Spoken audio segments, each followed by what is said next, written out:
You've probably clicked on this video thinking, there's no way he's going to cover all of criminal psychology in just 20 minutes, but that's exactly what I'm about to do. That's all of criminal psychology, all the theories, studies, key concepts, and applications that you need to know to smash your exams, all done in under 20 minutes.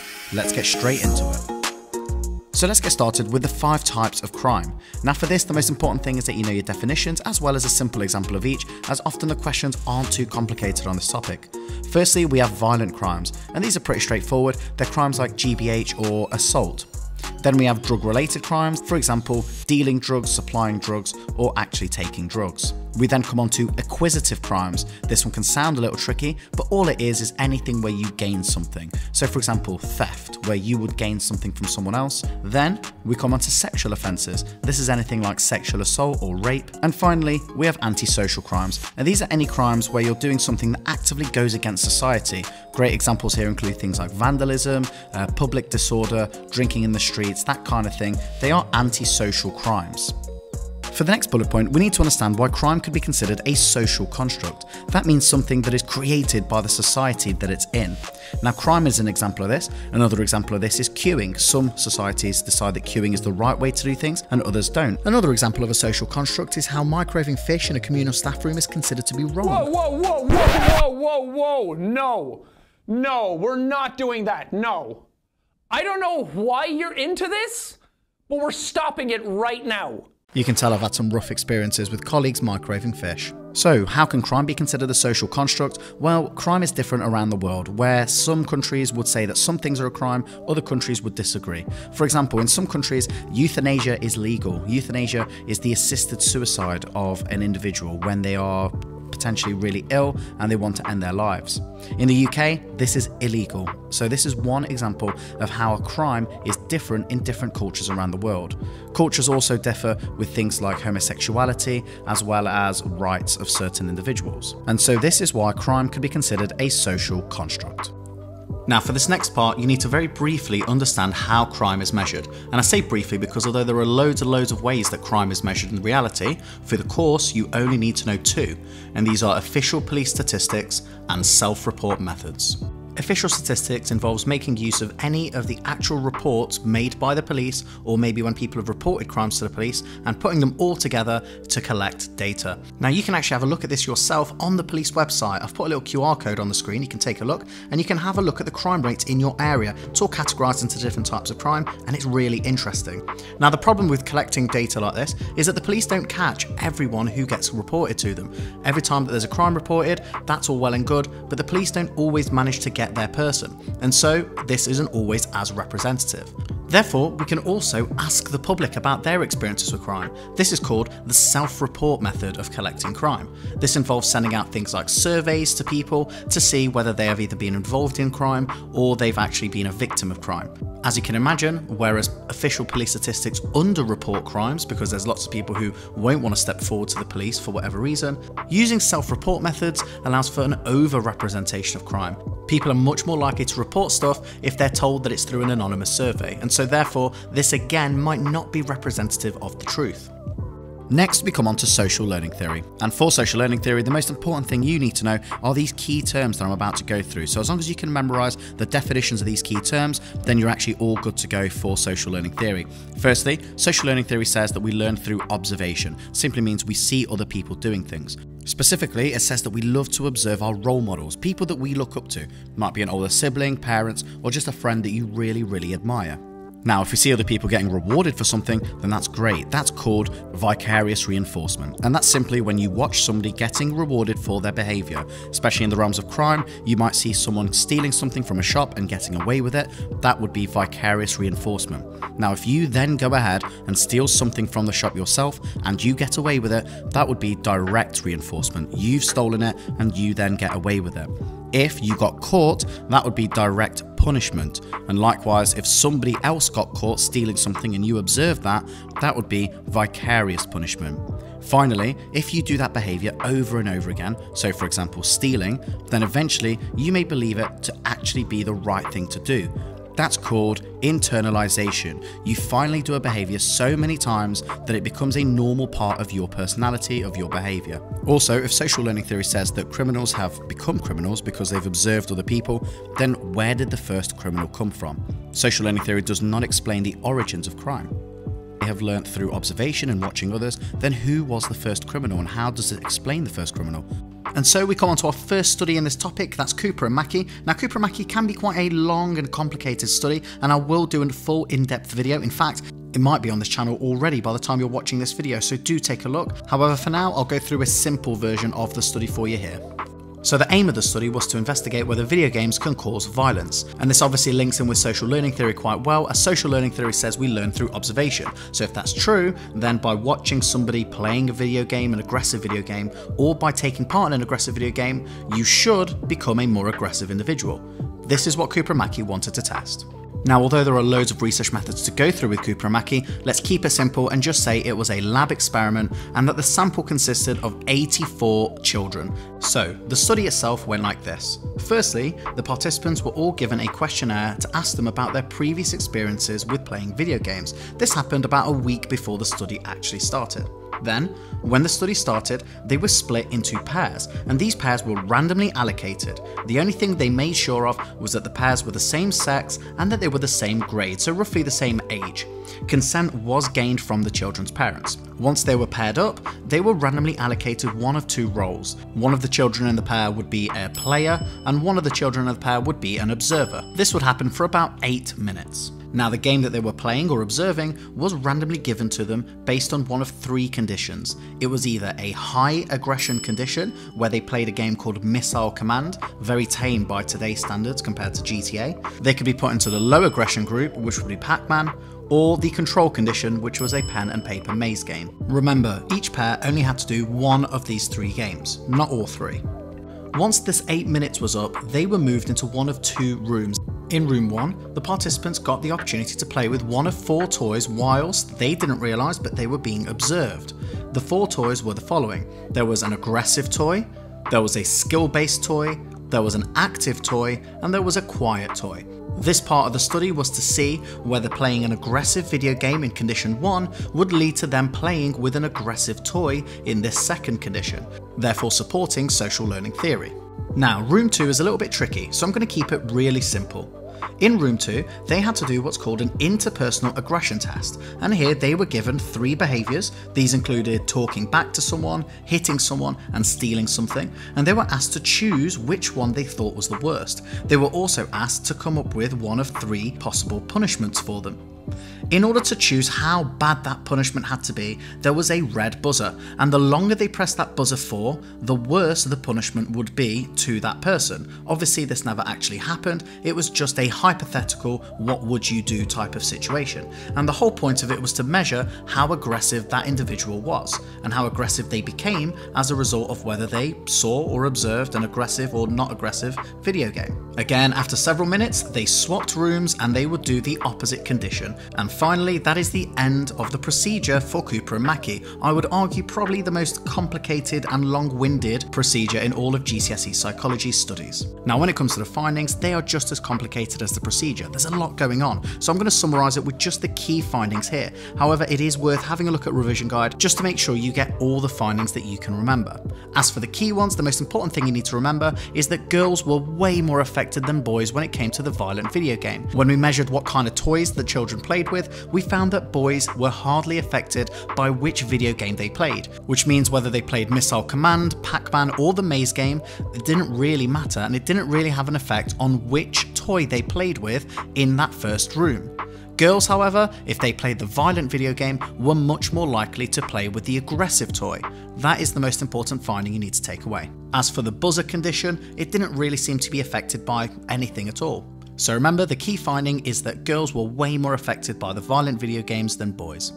This study also had limitations, mainly being the fact that A, it was quite old, and video games back then were nowhere near as violent as today's standards. We actually have a fancy term for this. It's called temporal validity, and this study has what we call low temporal validity. It simply means that because the study's so old, we may not be able to apply it to today. Other evaluation points include the fact that it had low ecological validity because it was in a lab, which means it didn't reflect a real-life environment, but it was very controlled because it was in a lab, which means it had what we call a standardized procedure. Now, there's a load of research methods key terms there, and I am planning on doing a massive research methods video soon, so stay on the lookout for that.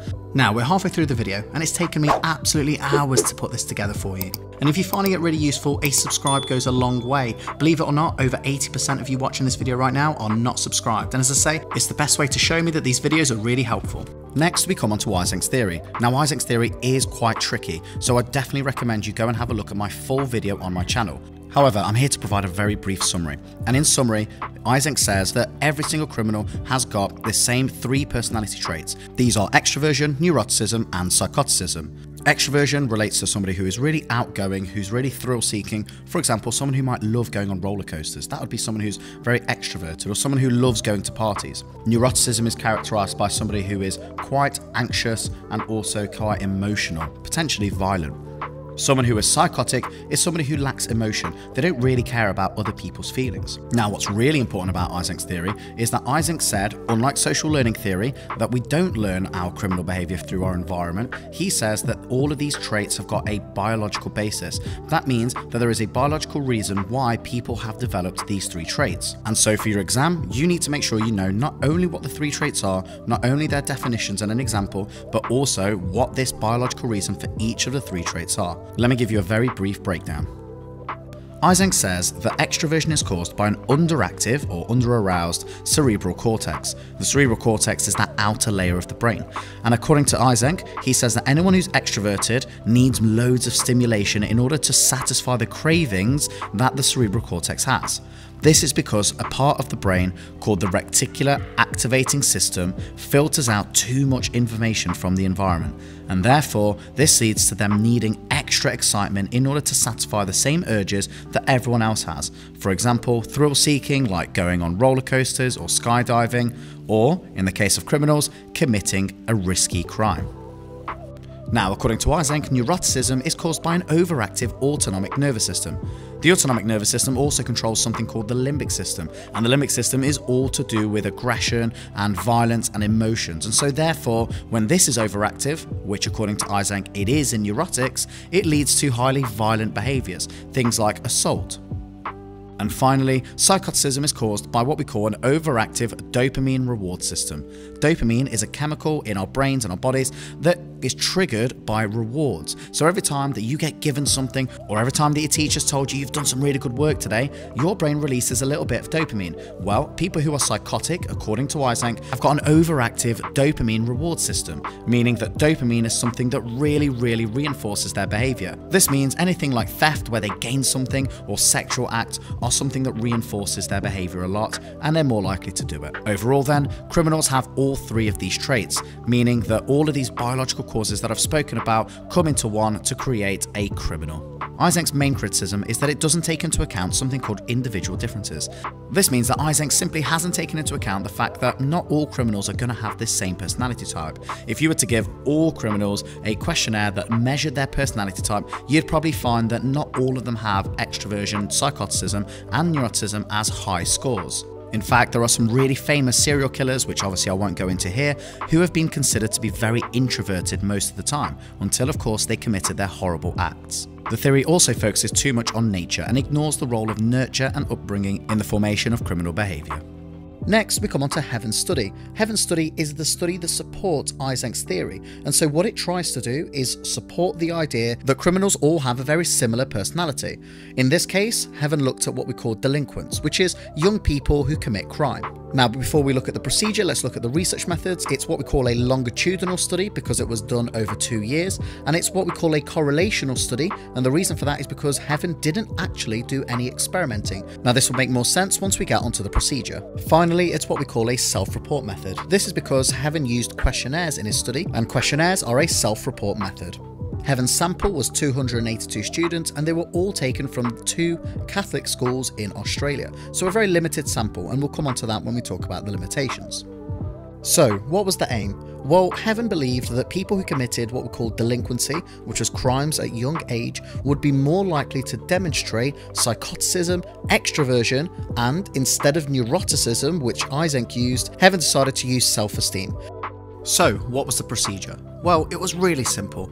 Heaven did the procedure over 2 years, and an easy way to look at it is to think of it as time 1 and then time 2 2 years later. So time 1 happened at one point, it was in 1992, and then time 2 was in 1994. And what Heaven did was in time 1, at the start of the study, he got all participants to do questionnaires to try and figure out what kind of criminal personality they had, so if they were psychotic or extroverted, to try and figure out what kind of self-esteem they had, so if they had high or low self-esteem, and then finally what kind of delinquency they've taken part in, so what their kind of criminal record is. And if you think, well, no one's going to admit to anything, well, Heaven assured them that it would be anonymous and that nothing would be reported to the police. However, whether it had an effect on their responses or not, that's one of the limitations of the study. However, he wasn't done here. After 2 years, he got them to do it again. Now, 80% of them came back. That means that 20% of the participants actually dropped out of the study and were not present in this second scenario. And so, once Heaven had all of the questionnaire results from both times, time 1 and time 2, he put them together, looked at the data, and he analysed whether or not there was any sort of correlation between the personality they came out as, their self-esteem levels, and delinquency, which is their crime. So, what did Heaven find out? Well, there's quite a few findings, but the main one that you really need to know is that Heaven found a positive correlation between psychoticism and delinquency. This means that if Heaven's study is correct, then people with high psychoticism scores would be more likely to commit crimes at a young age. This is delinquency, and this therefore supports Isen's theory that criminals have a certain personality. Now, as always, the study does have some limitations. This includes the fact that there's a very limited sample, all from Australia, all from 2 Catholic schools. We could say this has what we call low population validity. We could say it has culture bias. The fact it uses questionnaires as a self-report method means that people could lie. This is called social desirability and is especially important in Heaven's study because Heaven's asking them about criminal behaviour, something that lots of people won't want to admit to. Finally, because it's a correlation, it lacks what we call cause and effect. We don't know if people who score highly in psychoticism become delinquents, or if people becoming delinquents makes them have high psychoticism scores. That's a problem of a correlational study, and in order to find out more, we'd have to do a proper experiment. Finally, we come on to what we call the applications of criminal psychology, and in this section, it's all about how we reduce crime. Now, there are 2 types of reducing crime that you need to know, and that is rehabilitation and punishments. Now, rehabilitation is split into 2, and they're restorative justice and the use of positive role models. For punishment, there are 3 that you need to know. They are fines, prisons, and community sentencing. For each of these key terms, you need to know the definition and roughly an example of how it would be used in real life. Now let's get started with rehabilitation. This simply means when we try and change criminals into becoming normal members of society, we try and get them to stop their criminal ways and start contributing to their community. There are 2 that you need to know, and these are the use of positive role models and the use of restorative justice.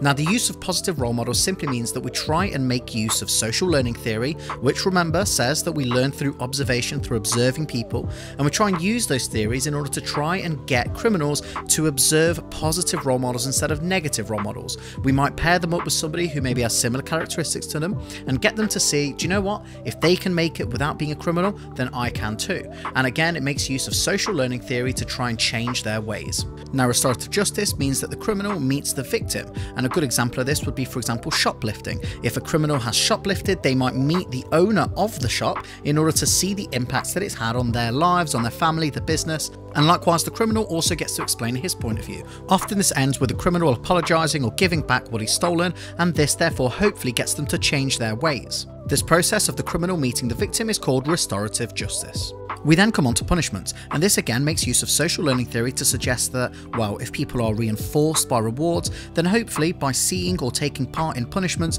they will be put off from committing crimes. The first one is fines, and this is usually for just really minor crimes, things like illegal parking or speeding, and the whole point of this is that if people are reinforced by the idea of money, then hopefully they will also be deterred by the idea of losing money. We then come on to prison, and this is for more serious crimes. Again, using social learning theory, people will lose their freedoms, people lose the ability to see loved ones, and this will hopefully deter them from taking part in crimes. We then finally come on to community sentencing. Community sentencing makes them go out into the streets, maybe do things like litter picking, cleaning graffiti off the walls, and very often they are shown in high-vis jackets. And this is done on purpose in order to both make people of the public see them and think, well, I'm not going to want to commit a crime, so I'm not in their shoes, but also the criminals themselves will feel shame and guilt, and it will make them not want to be in that position again, hopefully deterring them from committing another crime. And somehow that's all of criminal psychology in just 20 minutes. Please comment if you have any questions that you want answering. Also like and subscribe if you found the video helpful. The channel has more detailed videos. Otherwise, I'll see you guys in the next video.